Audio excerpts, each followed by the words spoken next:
visit us at themonsterguys.com, on Twitter, Facebook, or Instagram. We love hearing from you and chatting with you. Also, we have a brand new Patreon page, and we'd love it if you'd visit us there and show your support. Your support helps us in more ways than you can possibly imagine. We want to keep getting better and bringing you more content, and we can do that with your help. So take a moment, do that for us. We would appreciate it. Patreon.com/The Monster Guys. Thanks a lot.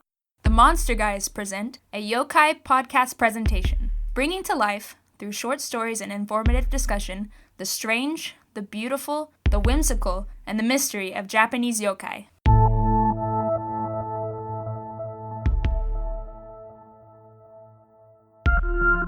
Now please enjoy a story about the Tengu, in a story titled The Swordsman and The Storm, written by D.C. McGannon, narrated by Holly McGannon.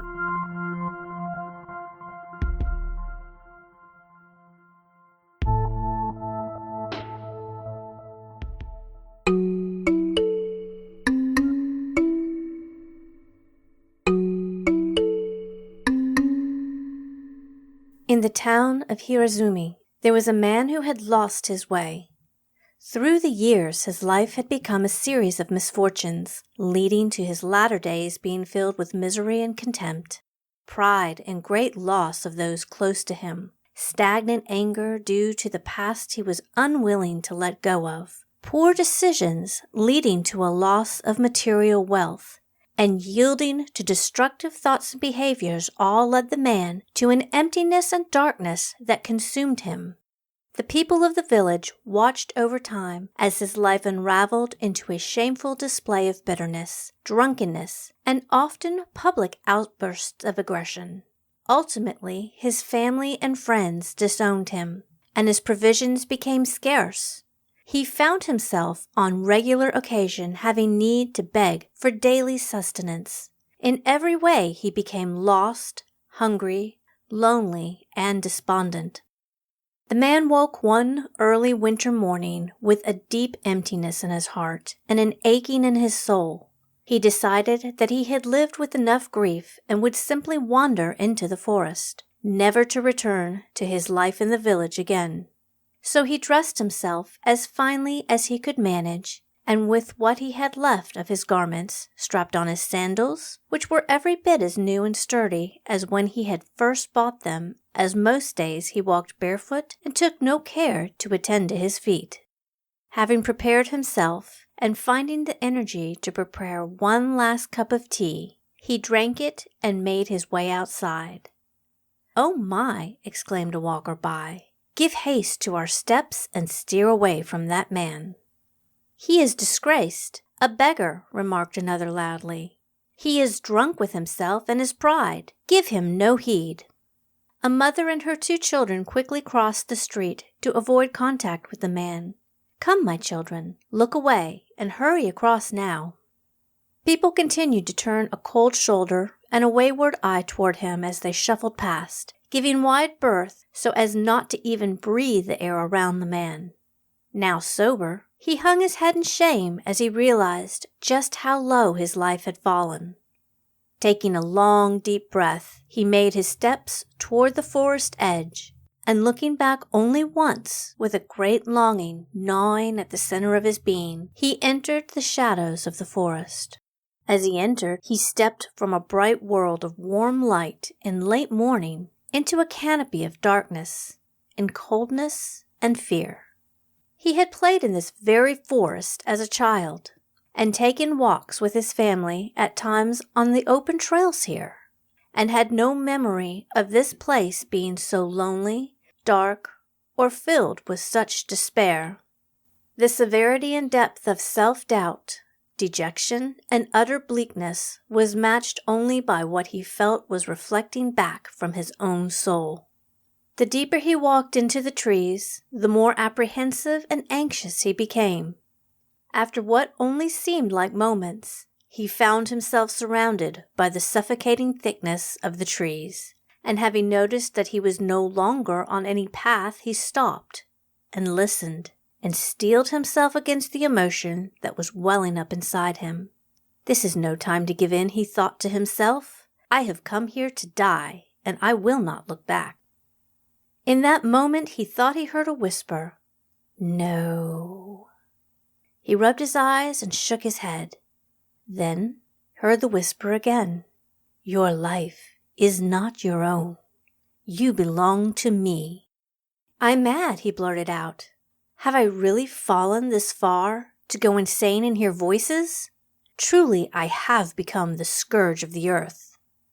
At once he was sure that a low rumbling laughter responded to his self-loathing, only to listen closer and realize he was hearing an angry wind finding its way through the forest and growing louder with each moment.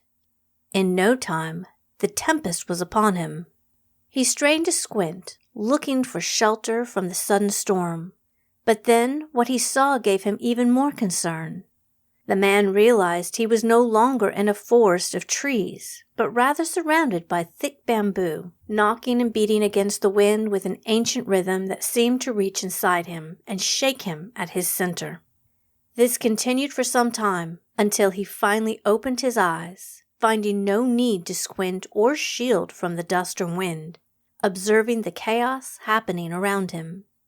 "What is this insanity?" he cried aloud. The bamboo stalk swayed violently, but not back and forth like a storm blowing through it. Rather, the forest now swayed in a circular pattern, as though a mighty and ferocious spirit was sweeping all around him, fierce, watching, knowing. Then came the voice on the wind. "Be still and know. Listen to me now." "Know what? Listen to who?" the man yelled. "You will learn to respect my power and my wisdom. You would do well to bow your knee, simpleton. I bow to no one. I have come here to wallow in my own misery until I die, and I demand you not interfere." The low rumble of laughter circled the man for a few seconds before the wind died down and halted altogether. The peace of the forest during the interlude only served to remind the man of just how desperate he really was. He loathed his own life even more. Crashing to his knees, he no longer bothered to hold back the tears from his own shame, and in a swell of pride, he shook his fists to the air and shouted, "And don't bother me further!" He was still surrounded by bamboo, and not the forest which he had entered, which he found odd, but began looking around for even a thin path out of the depth. There was no way out, the bamboo far too thick to allow passage. Angry for being trapped here, emotion seized his throat and he opened his mouth to shout once more. Just as quickly as he raised his fist, the wind began to stir again. Only this time it didn't simply sweep through the bamboo as before, but came from every direction all at once, and he could feel its power raging against his body. The force was so great the man raised his arms to shield his face and began to cry out in fear and anguish. The bamboo cracked against itself fiercely, and the man could feel the earth beneath him begin to pull up from the strength of the wind pulling against the stalks. He was sure he would die here and now in the midst of this storm. It continued to rage, staggering him backward against the bamboo. He tried to grasp the stalks to brace himself, but only felt the whip of the wind against his face and neck each time he reached out his arms. The fury of the winds continued against him until he felt himself begin to resign to its wrath. Now, a stinging cold rain began to fall, striking him with a prejudice that he began to take personally. A new rush of indignation rose up within him, and he attempted to stand against the wind and rain, defying its very existence. He screamed into the tempest, but only provoked its ire, and it beat him into the ground, breaking his pride. Crawling back against the bamboo, the man cried out once more, "What would you have of me? Why are you doing this? Who are you?" The gale blew more violent, and the man's garments began to tear and rip away from his body, the stinging rain now lashing his skin until it bled. Soon he gave himself to his despair and fell to the ground, naked, broken, and trembling from the pain and the torment of both his body and mind. Why? Why? Why? His pitiful mantra strained against the raw scratch of his throat. In time, the wind calmed to a warm breeze, and the rain fell gently against his back as he now lay prostrate on the ground, lulling to himself in maddening whimpers of grievance against himself and nature. "Raise your eyes," boomed a voice that shook the forest and the earth, and so the man did as he was commanded. When he looked up, however, he didn't see who was speaking. Instead, scenes from his own life began to flit and flicker before his eyes, reflecting off the backdrop of the rain.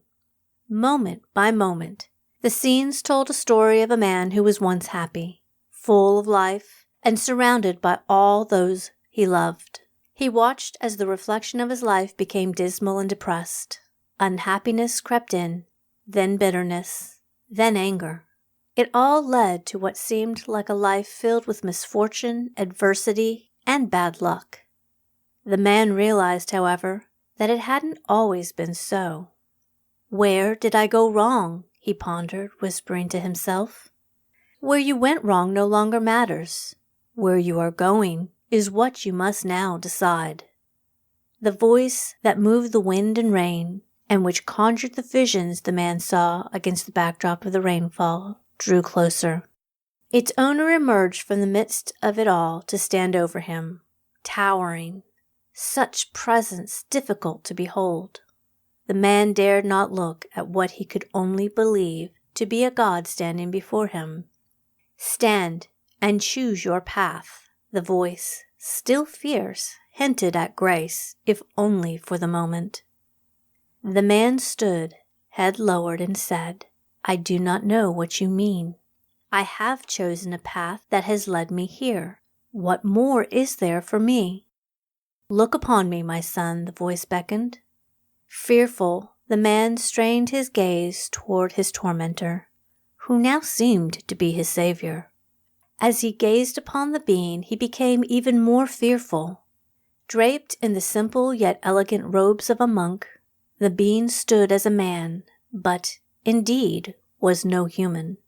He was tall, giving the impression of a mountain overlooking a valley below, with eyes that swirled like the wind. His hair was long and flowing, with skin as pristine and brilliant as the sun dancing across the clearest lake. The strength of 1,000 gods emanated from him, and his presence evoked both fear and goodwill. His most prominent feature, though, was his nose. It was as long a nose as the man had ever seen, and he couldn't help but gawk, which clearly agitated the towering presence. Before forcing himself to look away, the man was sure he saw a shifting, flickering appearance pass over the being's face. It was like looking in a mirror that changed its image. One moment there were deep-set eyes and the long nose.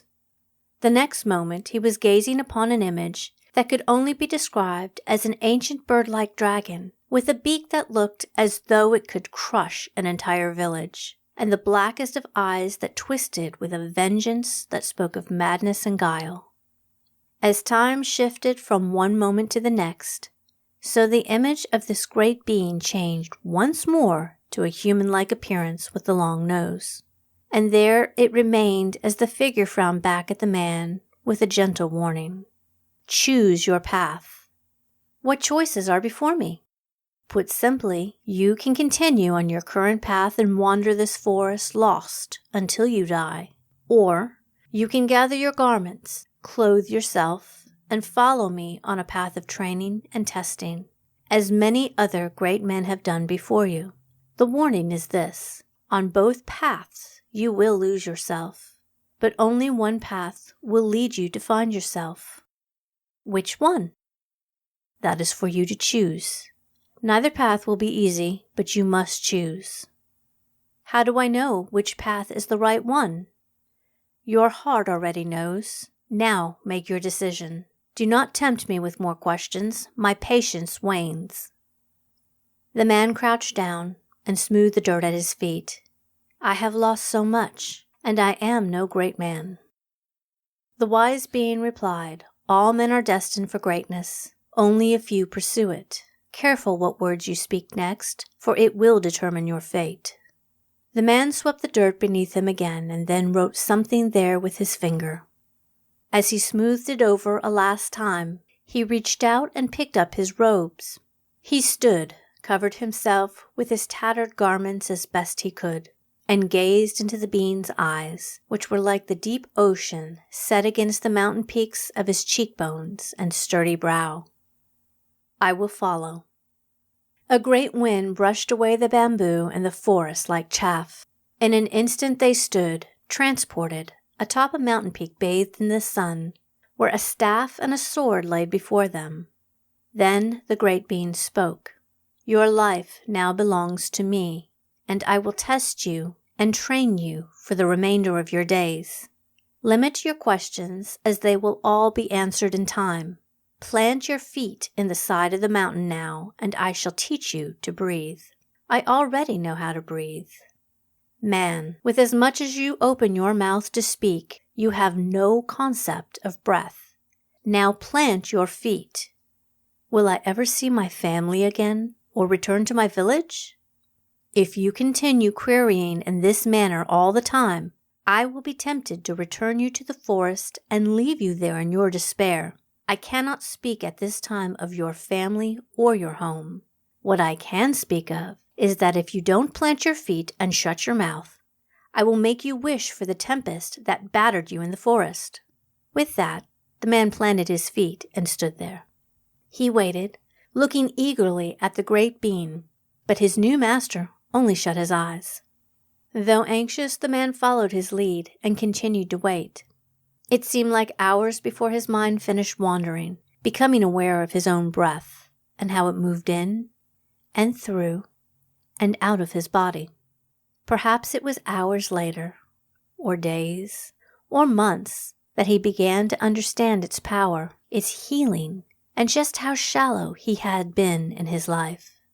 Like the shallowness of breath he was now aware of, and how much deeper the things of life were meant to be, sorrow gripped him, and then, to his surprise, a peace conquered his grief. The man stood for years in that same spot, breathing, pondering, emptying himself of everything that tried to creep into his mind.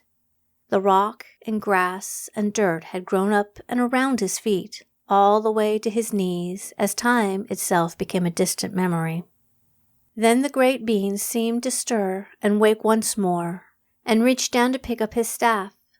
The man in synchronicity of spirit chose to pick up the staff that laid before him as well, the rocks and dirt and moss crumbling away from him as he moved for the first time in ages. Together, for years upon years, they trained together with the staff, then the blade, and continuing with their breath, and with the earth and all the elements of life around them. They never left the mountaintop, yet they had everything they needed and continued in this way until one day, after what seemed a lifetime had passed, the great being spoke again. Let us walk. Together they walked along the mountain paths, and eventually they talked, only not about trivial matters, but about great men and women of the past, and mighty deeds that had happened, and others that had yet to happen in the universe. They spoke of creation, destruction, and of yet another creation yet to come, of the deep things of the mind and spirit, and of the strength and seasons of the body. They spoke of wars and peace and the condition of the human heart. They did find time for laughter, and also a time for redressing deep sorrow. Of many things they spoke, and shared and had understanding. Their walk lasted long into the longest day, and eventually they came to the edge of a forest, which seemed at once both familiar and foreign to the man. "It is time for you to continue walking on this path you have chosen," spoke the being with a voice that was a gentle thunder, comforting yet stern. "Remember your testing and training. Remember the long walk of our souls that we have shared along the way. Now, enter this forest once more and embrace your future." The man didn't argue, understanding that the time had come. "I will miss you. My soul longs for our time to continue." "Fear not, it will. Be aware, for I will always be nearby. Times of trial are still to come, but you are well equipped for the tasks before you."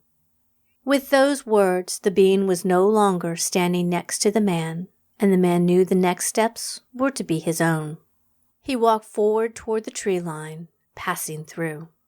The village that lay before him was at once known to him, yet unknown. He had been here before, lived here before, though everything seemed brighter and filled with hope. There was a warm light and a sense of great peace. And people, lots of people, congregated in a thriving market at the center of a village that seemed to burst with love and friendship and prosperity. "Greetings, Yoshitsune. How is your day thus far?" The man looked on in confusion. Was this not the same person that had turned his back to him and disgraced him on his way to enter the forest? Remembering the days, years, lifetimes that had passed, understanding dawned. Grateful for the things he had learned, the man replied simply, "Very well, thank you, sir. Have you seen Shizuka?"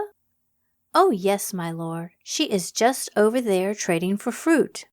"Thank you, kind sir. Peace upon your path today." "And to you, mighty one." Yoshitsune approached his beloved Shizuka and embraced her. She giggled and returned her lover's embrace, gracing him with the welcome of her kiss. "My love, what has gotten into you?" she asked, "though I am not altogether opposed." "Oh, nothing. Today just seems to be a bit brighter than yesterday, and I look forward to all that we must accomplish together." "Well, you may soon be the father of nations and enjoy great rewards from your quests, but before all that you must be the hero to those two little ones." His eyes followed the direction of her hand as she waved for their two children to join them, and scampering toward them the children ran yelling, "Father!" She tiptoed to reach his ear for a whisper, "But I must say I do enjoy the days when you spend your mornings meditating in the forest. You return with such clarity and a sense of vision. It speaks of power and grace, and that accomplishes no small feat in attracting me to you even more." Shizuka blushed slightly as she planted a kiss on his cheek. It was then that Yoshitsune finally realized the truth. He had been gone for ages in his own mind, but to everyone around him he had entered the forest only that morning, to emerge a few hours later. And were he to guess, it seemed that the man who had entered that forest was unknown to those around him now. Truly, his savior and master had shown him a new and worthy path to follow. He reached down and picked up a cluster of grapes from Shizuka's basket and popped one in his mouth. The man, Yoshitsune, took a long moment to breathe in his surroundings and observe every vendor, family, and happening around him. A moment before he turned back to Shizuka, a shift in the air caught his attention, bringing his gaze to a certain vendor. He looked a little closer and recognized the shimmer of the vendor's skin, his long white hair, and his very long nose. The vendor winked at Yoshitsune before the very mirror of his face transformed into that of a weather-worn farmer hastily negotiating the sale of his trade to a customer. The old farmer caught Yoshitsune's eyes one more time and smiled. Yoshitsune bellowed out a hearty laugh, and then turned to his love and their children just in time to scoop them up as they ran into his arms. "Father, Father! We missed you. Why were you in the forest so long today? Can we go play and climb and fight with sticks together? Please, Father, can we?" Yoshitsune laughed again. "Of course we can, but please, please, no more questions for now. All in good time." The man looked once more over his shoulder as he made his way across the field with his children, only to find that the old farmer was no longer there.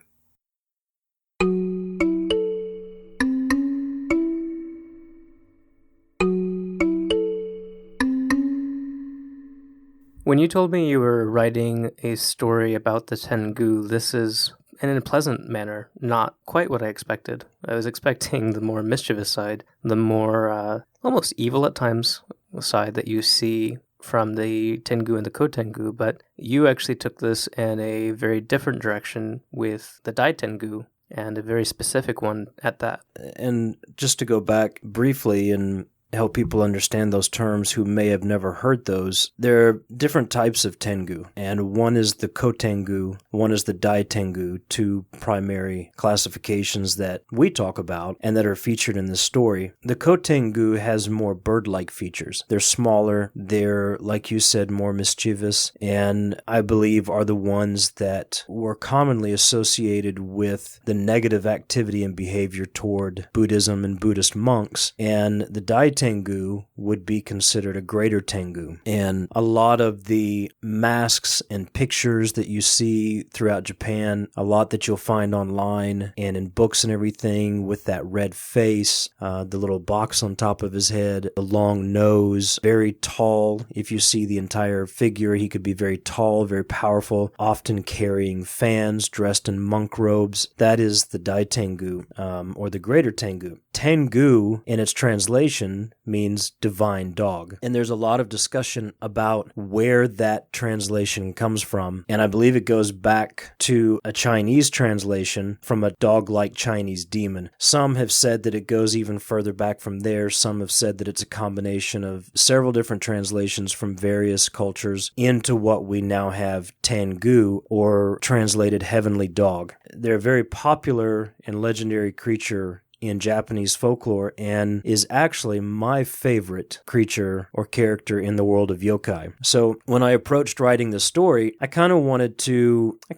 pay tribute to that bird-like, that avian type creature, as well as the more human-like creature with the greater Tengu, but I wanted people to get a picture of both of those, even if it was in passing, even if it was subtle. And then, of course, this story focuses on a very specific Tengu, the king of Tengu, which is Sojibo. Even though his name is never mentioned, there's a little bit of an understanding of who he is. I didn't want to go so far as to name him in this story, but that's the inspiration for this Tengu. Which I think was really well done. Like I said, it's not at all what I expected for the story, and it was nice to see the more deity-like yokai here. Like, we have a lot of stories that focus on the mischievous, the murderous even, and the weird, but this was more of a godlike creature coming to talk to this man who had fallen into hard times. Yeah, he was. And, traditionally or historically, we know that the Tengu are considered to be bringers of war, like you said earlier, very mischievous and disruptive demons. The greater Tengu, even though they can be that as well, and even worse because they're so incredibly powerful. As a matter of fact, some tradition holds that the longer the nose, the more powerful or the more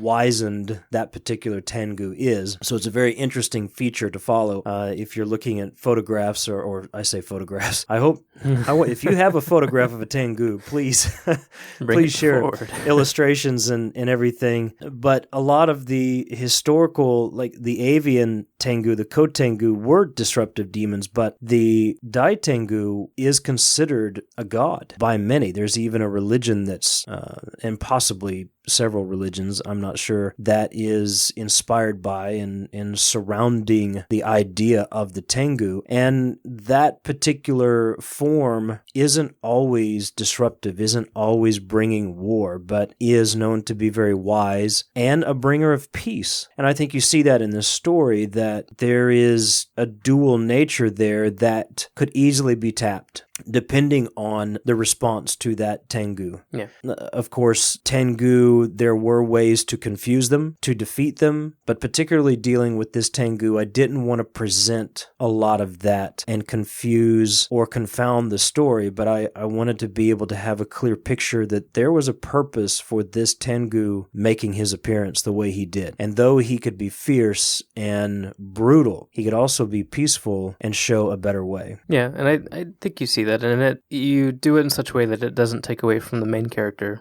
Yoshitsune, who is a hero in Japanese history. And I didn't know a whole lot about him before you wrote the story, and you've been telling me recently more about him. And I found it interesting that he's so closely related to or tied to Sojibo specifically. But I think you see that, Sojibo, or the Tengu in the story, definitely wreaks havoc on this guy, but not in the way that you usually see the Ko-Tengu wreak havoc on people. Usually they will make people get lost, or they'll make people eat their own dung. They're very gross creatures, but this one, the agony that he brought to Yoshitsune had a purpose. And I think it was well done in such a way that it wasn't overdone, but done just enough. Yeah, I wanted to have a lot of subtlety in the story because you're dealing with some very important and prominent legends in Japanese history. Yoshitsune, obviously the legendary swordsman. It is believed that, according to legend, that he was trained and gained his skills as a swordman from Sojibo, the king of Tengu.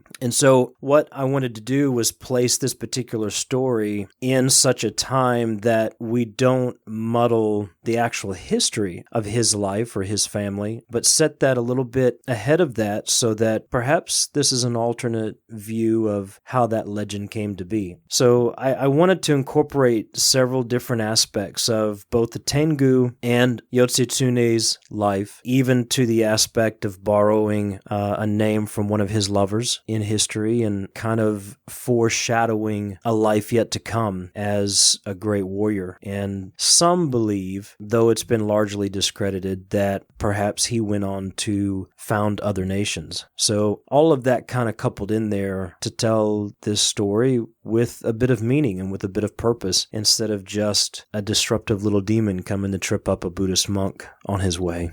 I just hope that, it's an interesting story dealing with one of my favorite yokai, bringing in the king of the yokai, bringing in a legendary Japanese swordsman and putting it in a real location and perhaps in a real time frame historically, and then embellishing it a little bit with the folklore and having a little bit of fun with it. I think you did just that. I think it would be fun to see more of these stories from us as well, where we get into more of the deities and the superstars, if you will, of Japanese folklore, both on the good and bad side. I know a lot of them are neutral, like even Sojibo is known to eat children, kind of like Baba Yaga almost. Mm-hmm. You definitely have those that stand out on the evil side, and then those that stand out on the benevolent side. And it would be cool to see more of those as we go. Yeah, and there's plenty of these deities that we can cover in story form, and I think we're going to be dealing very soon with the mountain ogres of Japan, so we'll definitely do more stories with these guys. Yeah, and I would like to see there are so many different types of Tengu, just aside from the two that we've talked about here. And I know that Dai Tengu will sometimes appear as Ko-Tengu, but it is very rare. So it would be interesting to see. I keep on telling you about one that I came across years ago, and I can never remember the full details, but he's kind of really crazy, where he's this burning Tengu that flies through the night, but instead of shedding light, he actually sucks light in. And I always wanted to go back and find out more about that one. And there's so many. It's such an interesting and vast topic, and we're not talking a lot about the particular behaviors and characteristics of the Tengu tonight, and I would recommend for our listeners, if you want to get a little bit deeper into that, there are a lot of good articles online, but I would recommend going to Matthew Meyer's Yokai.com and then look up in his alphabetical section. There's one for the Dai Tengu, I think right up top in the D's, and then obviously the others are linked through that as well. You can get into some really interesting specific behavior and interactions, dietary needs and all that kind of stuff. So yeah, Matthew goes all out. Yeah, he does, and he's got some beautiful art to go with it, so I'd recommend that. And then, of course, the Facebook group that we love to hang out at, Yokai Attack, I think is the name of it. Yeah. There's a lot of great conversation going on there, obviously about all kinds of yokai, but I've seen some specific to the Tengu, which has always been very interesting. Well, it is, and their faces, their masks appear all over the place. Even here in the States, if you go to a restaurant, like either a Japanese restaurant or a Chinese restaurant, even you'll see those masks with really long noses up in the corners and on the walls and on pillars all over the place. Yeah, we actually created one of those masks a few years ago, a small version so that we could display it during one of our talks. We did, and that nose was so long and so heavy, it gave us I'll run He for gave us money. fits. Maybe I'll take a picture of that and post it on our Instagram or something, or link it through this. I'm not sure, but It was a fun one. yeah, I enjoyed it. So there you go. Just a little story about the Tengu, and hope you've enjoyed it. As always, you can find us at themonsterguys.com. Continue the conversation with us. We love to hear from you and chat with you on Facebook, Twitter, or Instagram. Just look us up at The Monster Guys. Until the next story, you guys have a wonderful week, and thanks for hanging out with us. We'll see you next time.